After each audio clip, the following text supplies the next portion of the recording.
Good evening, cult members, and welcome to Pop Culture Cult. I'm Sean. I'm Janice. And welcome to our spoiler review, reaction, contemplation of episode 3 of the Loki series called Lamentis. Now, we've been talking about from the get-go with a lot of the Marvel series that we are coming from it from the MCU point of view, not the comics. But a lot of the stuff that felt like they happened in this episode were comic specific. Yeah. Like referencing things in the comics and stuff like that. Yeah. So I did a little bit of research before we got going. So the stuff that we're going to talk about the episode itself, but some of the information I'm getting is from Dean of Geeks. The Dean of Geeks. Dean of Geeks. There's only 2 E's and 1 E. And so that's where we're coming from, at least in our conversation that we're going to have this episode. Okay. So, overall, how do you feel about this episode? It was an away mission. Dun, dun, dun, dun, dun, dun, dun, dun, that's it. That's the episode. That's the review, reaction, and contemplation of this episode. It was totally an away mission. The episode, I'm like the previous episode. I'm thinking as the more I sit with it, I'm going to enjoy it more. But as it got done, I was like, huh. Yeah, I mean it's not very descriptive, but like each of the series, right? WandaVision, the Falcon and the Winter Soldier, and Loki are all very different, right? They're all like from each other. So I feel like this one is going just from these 3 episodes that we've gotten is going to be much more well, as we saw in this one, kind of more comic book heavy, right? In just the lore and the Loki's actual story and the items, the things that they each use and that they can do and all of that is going to. But I also feel like it's more story based. I guess it's telling a character story. Yeah.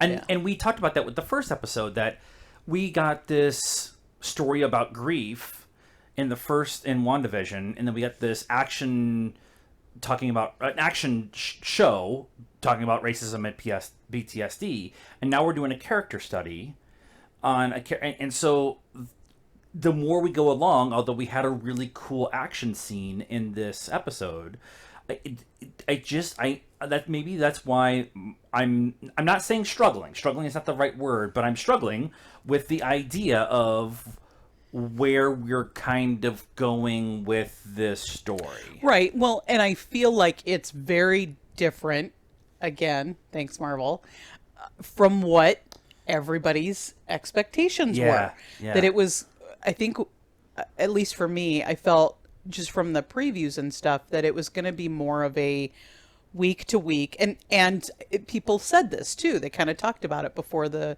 series started, that it was going to be more of a week to week Loki throughout time, like an old serial. Trying to fix things that were wrong with that timeline or whatever, kind of Doctor Who-y, which we have discussed is a word. And that's not necessarily where, like all the stuff we saw in the previews has turned out to not be at all what it That's a great misdirect by Marvel. Yeah.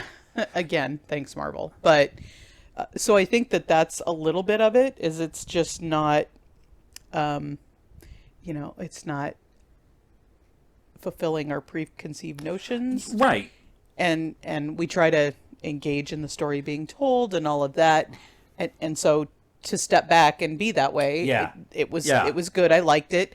Again, it was an away mission with a little Agatha Christie train ride in it. But it's I personally feel like that's why I'm like, because it's just not what I thought it was going to be. Yeah, I think that's fair.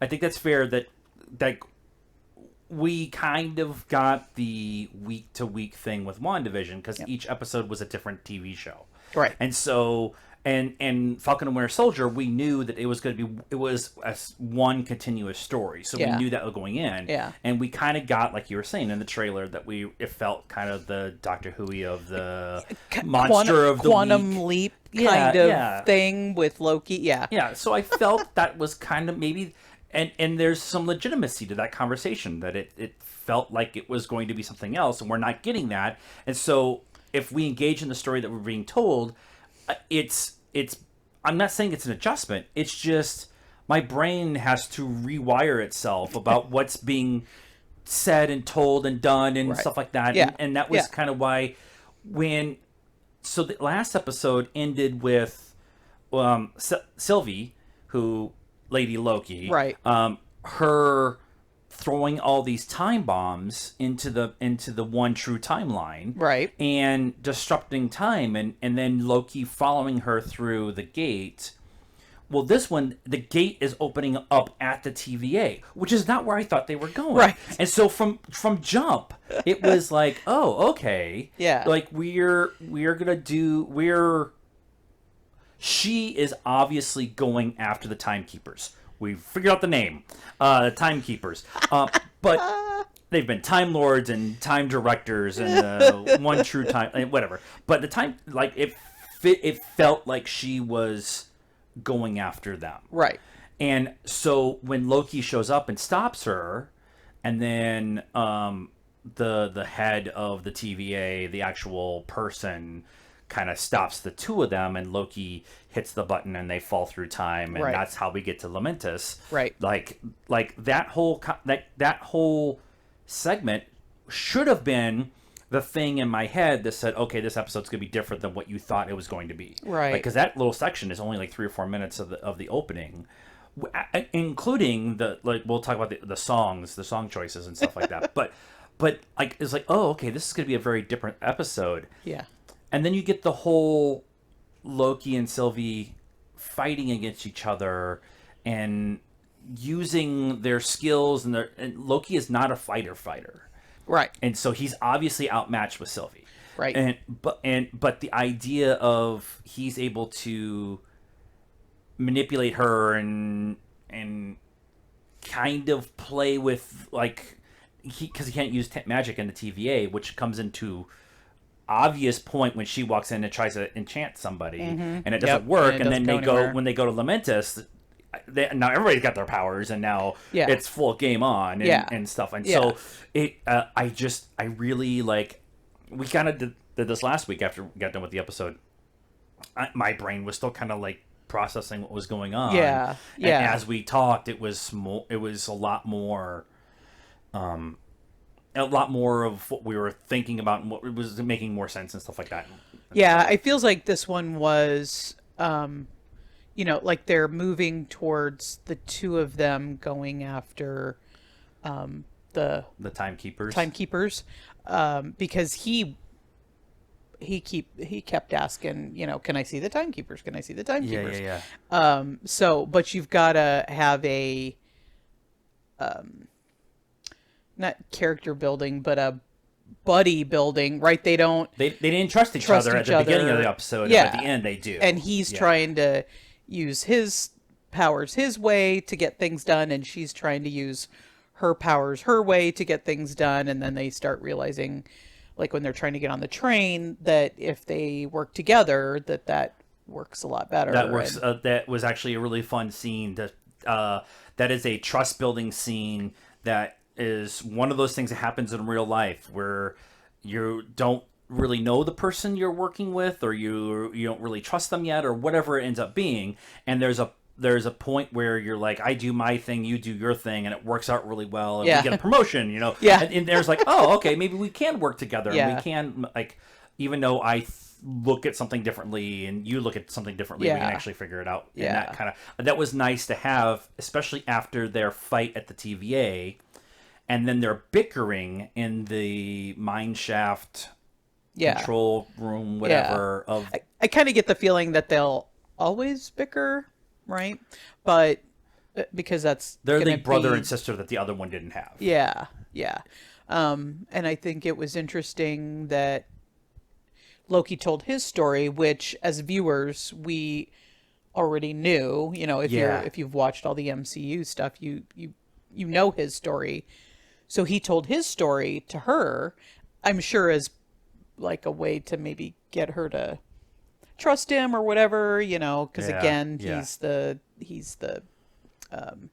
trickster, right? So he, you know, I'll tell you all about my childhood and everything. She didn't tell him anything other than she was adopted.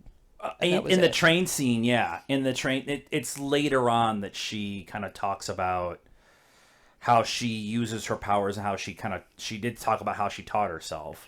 Yeah, but But she's still not she's giving him giving him any anything, information yeah.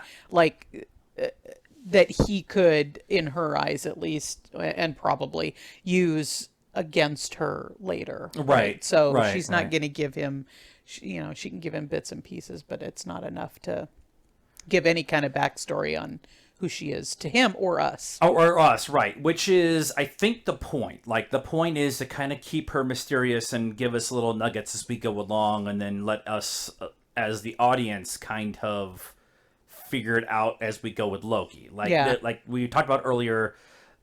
In the comic, there's Lady Loki, right? And so this is all from Dean of Geek.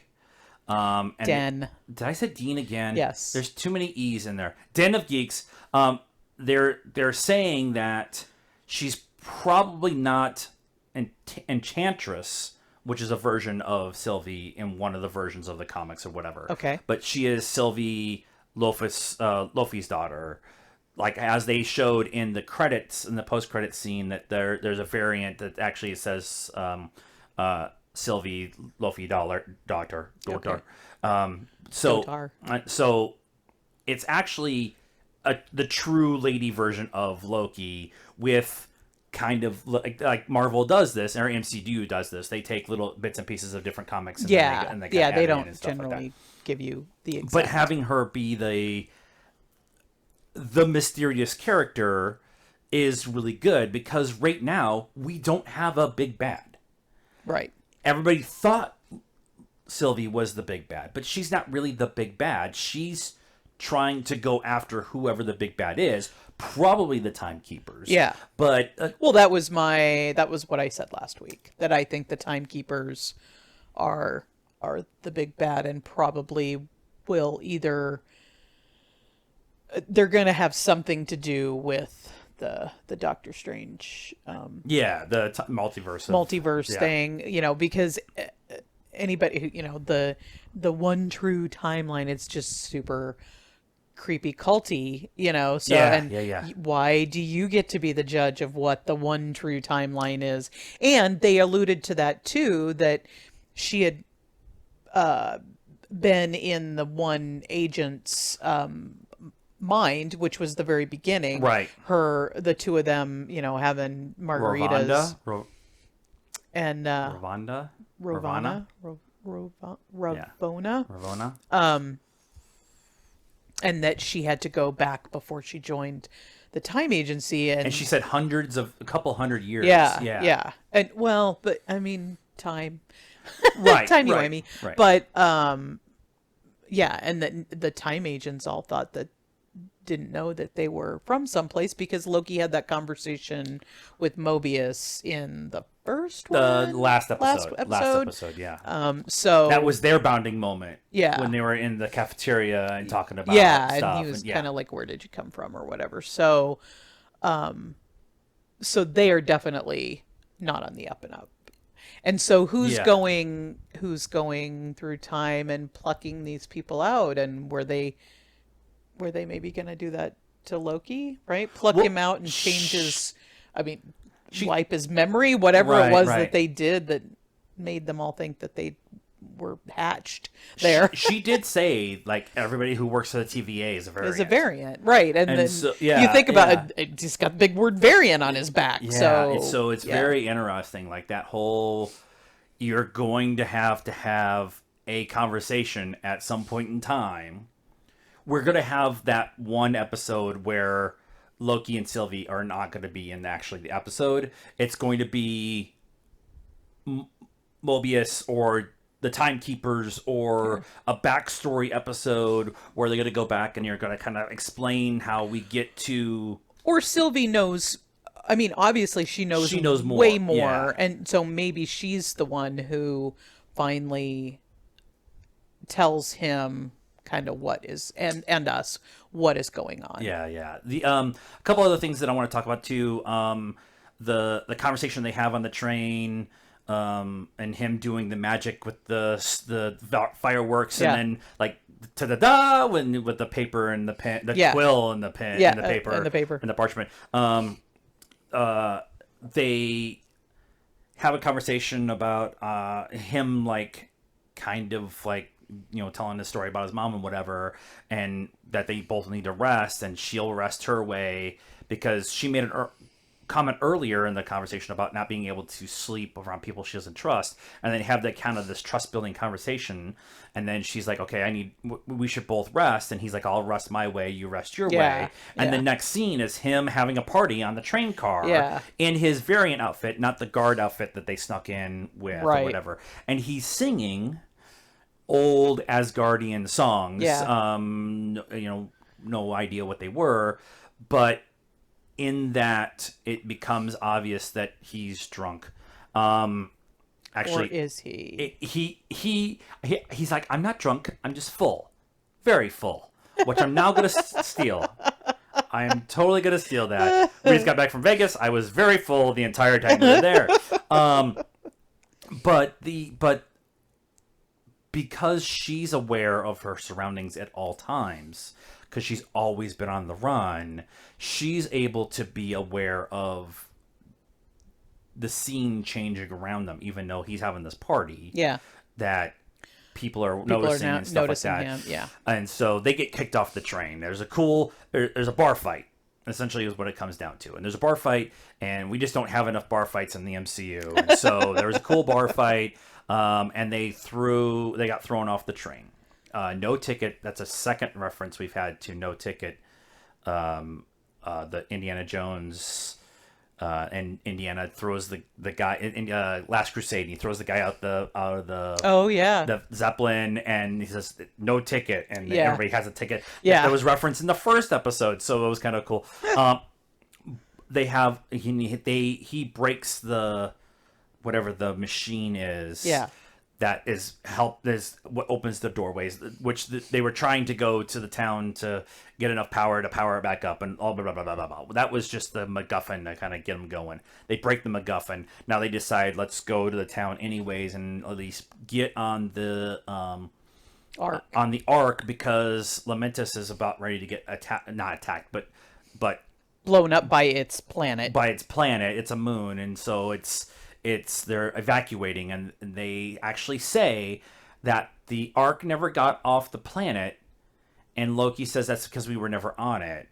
And so they go to the town, and then they have this really cool, I know it's not one shot because I know enough about editing and cinematography and stuff like that, but they do essentially a one shot of them getting to the town and realizing they can't get through everybody, so they have to go around, essentially.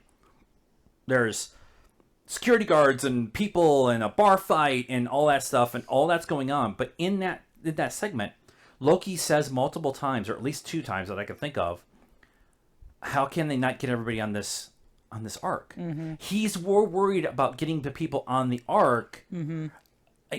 He's also worried about them getting on the ark, but he's also worried about that. And that the 2012 Loki would have never have thought of that. And that's who this Loki is, but he's gone through that process that our Loki, the main Loki Prime, went through.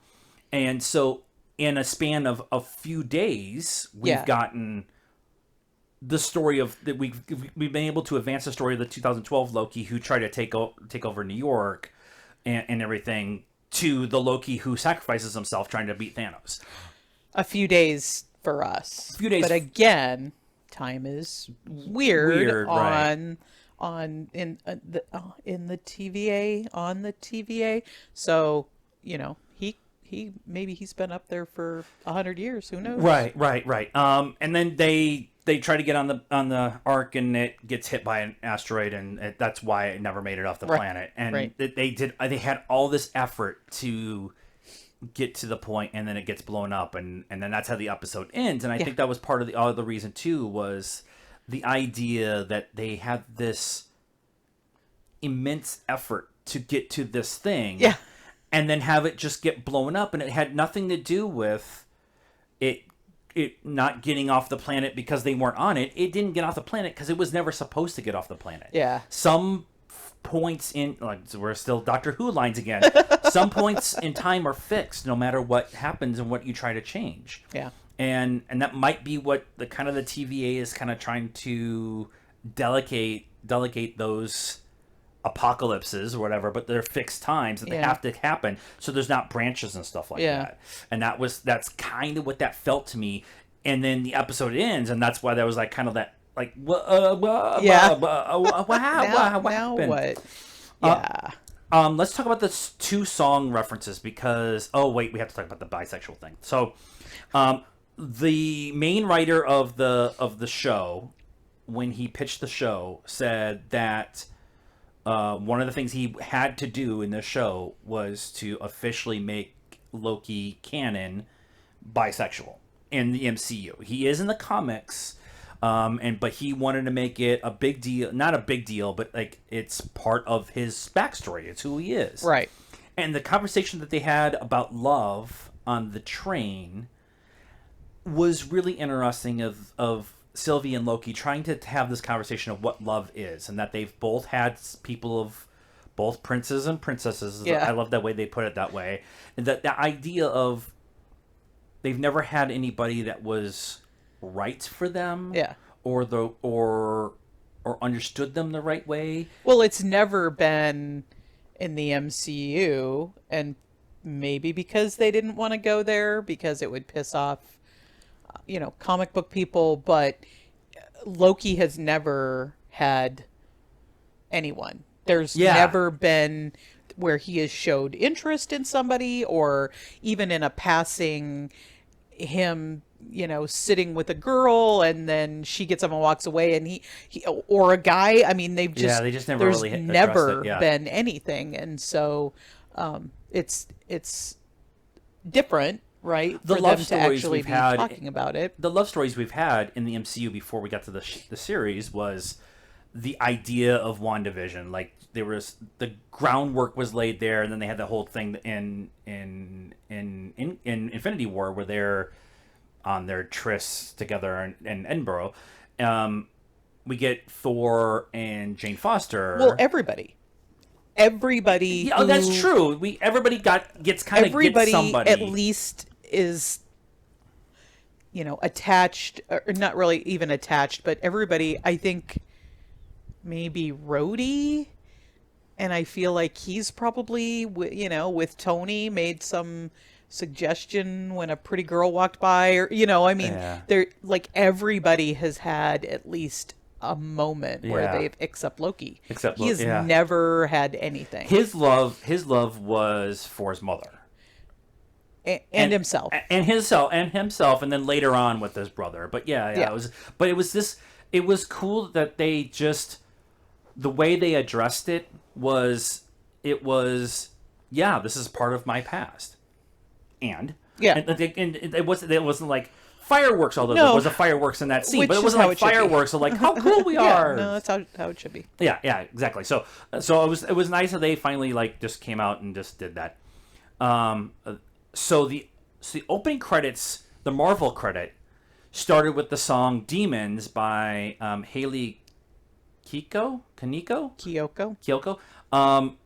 And it was interesting because we both kind of paused because we couldn't think of. Maybe Endgame starts without the Marvel fanfare. Yeah, I think it starts with that. It doesn't happen very often. It's a slow song. Yeah. Because everybody's dead. Yeah. Right, and so it's. You get the cold Mr. opening. Fantasy. Yeah. Mr. Fantasy. I think it's that one. Yeah. So it was just it wasn't jarring, but it was enough where we're like, whoa, this is kind of an Yeah, interesting I definitely choice. didn't like the Yeah. last two episodes. I thought didn't start like that. So but the Dean of Geeks, Den. Den, still not doing it right. There's too many E's on the board. Talks about the song itself, but the lyrics are saying, please forgive me. I've got demons in my head trying to eat me, trying to feed me lies until I'm dead. So that was the opening song of this episode. Again, talking about Loki and kind of how his misfieldness, Mischief. dental of Mischievousness? vehicles. Is that We're doing great on words tonight. mischievousness? There we go. it. That's the word. But the ending song is interesting too because it's Dark Moon by Bonnie Guitar. There's an Elvis version apparently out there, whatever. But it lyrics has at the end talks about mortals have a dream of love's perfect schemes, but they don't realize that love will sometimes bring a dark moon, which is again tying into the love conversation and love. Loki trying to use a metaphor of its love as a dagger, Is a and dagger, stuff like yeah, that. yeah. And it's kind of the first thing I thought of, which was what isn't grief just love persevering conversation that they had in WandaVision, and so it was People got mad. It was a great line. it's a great line, but it's kind of for me at least to have the conversation of love with a character that we just talked about who hasn't had any real love of another person outside of his love for his mother or him, Right. like it's himself, like Right. we talked about, like him coming to that kind of conversation, and then we have this. We're also watching a planet die, like Yeah. the whole process. So it was this kind of a like nice parallel with the. And I kind of feel like Loki didn't maybe realize how much he loved his mother until she died, until he saw her die in this timeline, until he found out, because he found out she died in Thor. While he was in the jail, He was in so then when Thor. yeah comes to tell- see him, and he's fine, and then his room is trashed, and then so maybe he's tying that all together, Yeah. that he was needs- so wrapped up in himself that he didn't even realize how much he loved her until she was dead. And like his brother's relationship has always been strained, but there is a brotherly love with each other, even though Loki is adapted, but he doesn't understand that because he's not Prime, he's not Loki Prime, right? And so this Loki who saw himself die, Yeah.